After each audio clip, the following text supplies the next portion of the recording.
시장이 안 좋을 때는 저점과 고점이 낮아집니다. 보통 하락 추세라고 하죠. 근데 최근 흐름을 한번 보십시오. 저점과 고점이 높아집니다. 되게 완만한 듯한 모습을 보여주고 있지만 추세가 바뀌고 있다는 그림이에요. 그래서 저는 지금 시점에서 전자를 놓쳐서는 안 된다라는 말씀을 드리고 있고요. 만약에 많이 갖고 계신 분이라면 시간을 갖고 기다려 보신다면 지금보다 더 높은 레벨로 충분히 올라갈 수 있다는 말씀을 드리고 있습니다.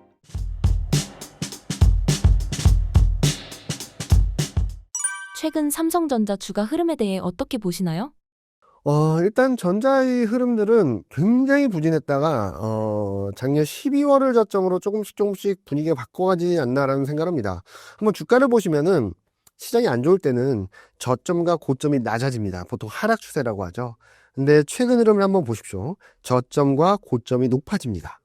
되게 완만한 듯한 모습을 보여주고 있지만 추세가 바뀌고 있다는 그림이에요. 그런 것들이 왜 나타날까?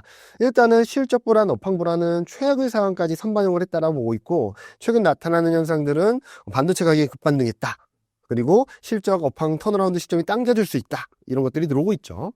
자, 그럼 이런 변화들이 뭐가 있을까? AI 반도체가 뭐가 터졌나? 그건 아니죠. 레거시 반도체 쪽입니다.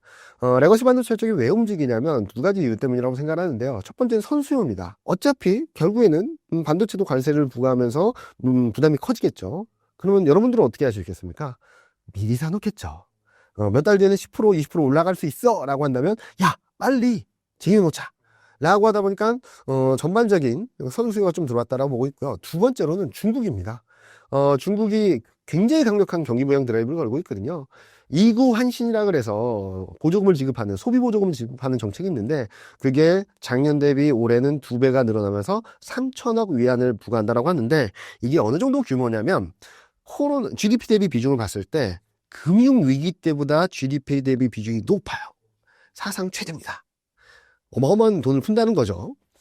그런데 이렇게 돈을 많이 푸는 것을 넘어서 또 하나 포인트는 뭐냐면, 그동안에는 이구환신 보조금을 자동차, 가전, 가구에만 줬어요.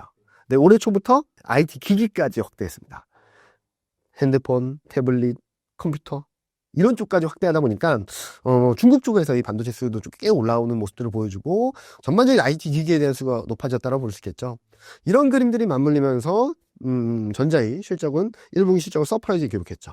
1분기 실적은 컨센서스는 5조, 4.9조에서 5조 정도였는데 6.6조가 나왔죠. 컨센서스 상단이 6.3조였습니다. 아무리 좋게 본 사람도 6.3조였는데 그보다 더 좋은 실적을 냈다는 점들은 확실하게 턴어라운드하는 모습들을 보여줄 수도 있지 않을까라는 기대를 하고 있어서, 지금은 전자의 흐름들이 레거시 반도체의 턴어라운드에 대한 기대로 완만한 상승 추세를 보여주고 있는데, 여기에 AI 반도체나 퀄텍스 통과가 얘기가 들어오면 좀 상승격도가 좀 빨라질 수 있겠죠. 그래서 저는 지금 시점에서 전자를 놓쳐서는 안 된다라는 말씀을 드리고 있고요. 만약에 많이 갖고 계신 분이라면 좀 시간을 갖고 기다려 보신다면 지금보다 더 높은 레벨로 충분히 올라갈 수 있다는 말씀을 드리고 있습니다. 현재 삼성전자는 어떤 노력을 하고 있나요?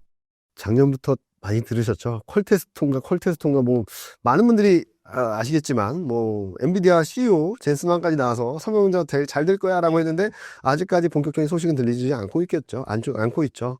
뭐 수위를 맞추지 못한다, 여러 가지 뉴스들이 있고 여러 가지 이슈들이 있긴 한데 뭐 또 기대를 하는 거고, 아니면 그런 부분들을 좀 봐야 되겠죠. 그렇지만 제가 드리고 싶은 말씀은, 이게 돼야지 된다가 아니라 지금은 레거시 반도체의 턴어라운드로 방향성은 점차 위쪽으로 가고 있는데, 이게 들어오면 더 탄력적으로 움직일 수 있다는 말씀을 드리는 거거든요.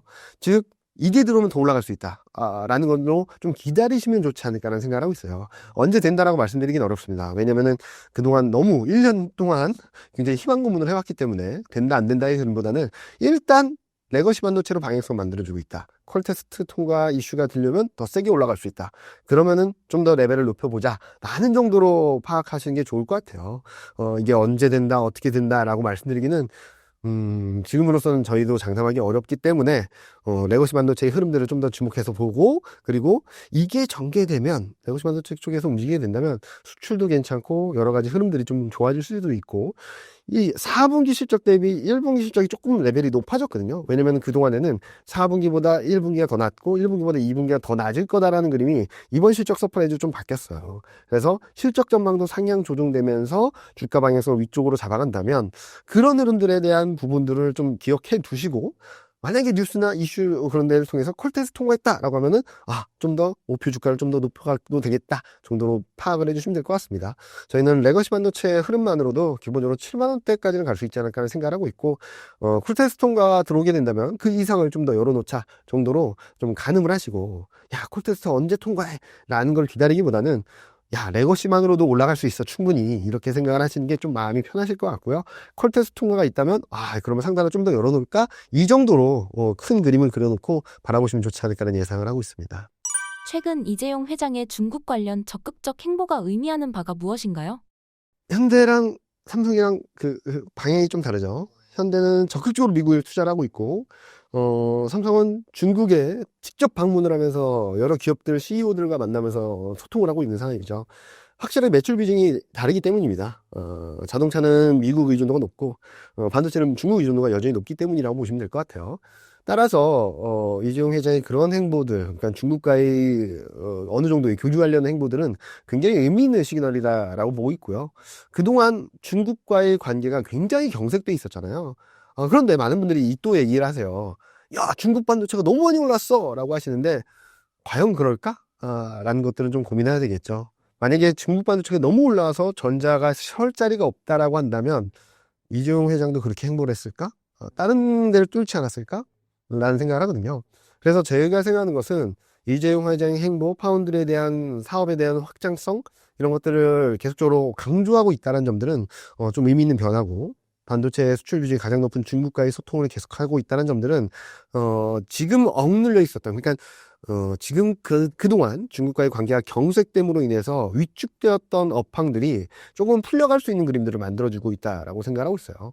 그래서 지금 뭐 이게 어느 정도의 성과다라고 말씀드리기는 어렵겠지만, 전방위적인 흐름들, 그러니까 레거시 반도체의 턴어라운드, 전자의 대표 수장인 이재용 회장의 행보, 이런 것들이 어느 정도 흐름들을 좀 바꿔가고 있다 정도로 보고 있거든요. 따라서 중국과의 관계가 좀 풀리고, 그로 인해서 반도체 수요가 좀 높아지고, 그리고 핸드폰 수요도 좀 따라오게 된다면, 저는 분명히 전자의 실적은 지금 걱정하는 것보다, 지금 기대하는 것보다는 좀 더 높은 레벨로 갈 수 있다고 보고 있거든요. 이런 와중에 미중 갈등이 고조됨으로 인해서 중국의 경기 부양 드라이브가 더 세지게 된다면, 그 효과는 좀 레버리지 효과는 좀 클 수 있다라고 생각을 하고 있습니다. 따라서 지금은 미국과의 관계가 좀 껄끄럽다면 중국과의 관계를 풀어서 탈출을 마련할 수도 있으니까, 그런 부분들이 저희는 좀 긍정적으로 평가할 수 있는 부분이 아닌가라는 생각을 하고 있습니다. 삼성전자가 중국에 포커스를 맞추는 이유가 미국에서의 사업이 안 좋은 방향으로 갈 수 있어서인가요? 그럼 한번 잘 생각을 해보시죠. 그러면은, 중국과의 관계를 좀 풀면서 우리는, 전자는 전자 나름대로의 흐름들을 만들어가게 된다면, 자, 그럼 미국이 전자를 버릴 수 있을까? 있을까요? 없습니다. 중국의 목표는 하나입니다.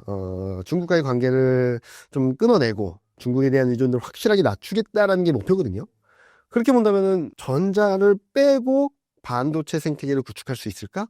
거의 불가능하다고 볼 수 있겠죠. 그런 상황에서 그런 자신감이 있다 보니까 이재용 회장도 그런 행보를 하는 것이 아닌가라는 생각을 하고 있어요. 미국이 반도체 규제를 하겠다, 반도체 제재를 하겠다, 반도체에 관세를 매기겠다 하는 것은 전방위적으로 중국에 대한 반도체, 그리고 AI 산업에 대한 성장을 제어하려는 목표가 있는 것인데, 여기서 전자가 빠진다? 그러기 쉽지 않다라고 생각하고 있습니다. 그리고 또 하나는, 전자가 그렇다고 해서 미국과 아무런 관계를 단절했느냐? 아니죠.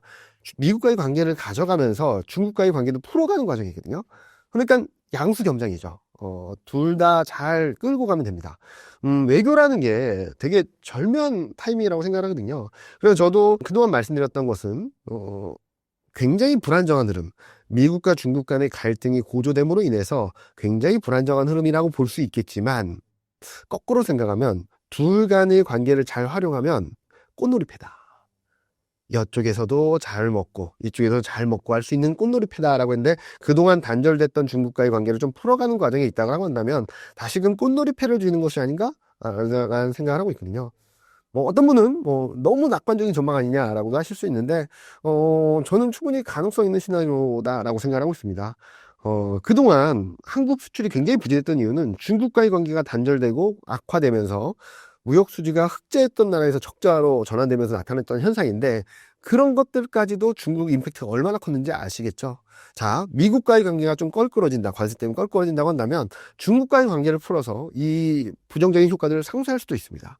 이런 것들을 감안해서 본다면 지금은 양수겸장, 한쪽을 선택하는 것이 아니라 양쪽 다 떡을 쥐고선 한번 저울질을 하고 그 안에서 좀 중간적인 역할을 해주게 된다면 저는 전자나 뭐 국내 기업들이 더 나빠지는 상황보다는 어떻게 보면은 우려했던 것보다 좀 더 나은 그림들을 펼쳐 보여주면서 주식시장에 좀 우호적인 분위기가 만들어지지 않을까 하는 예상을 하고 있습니다.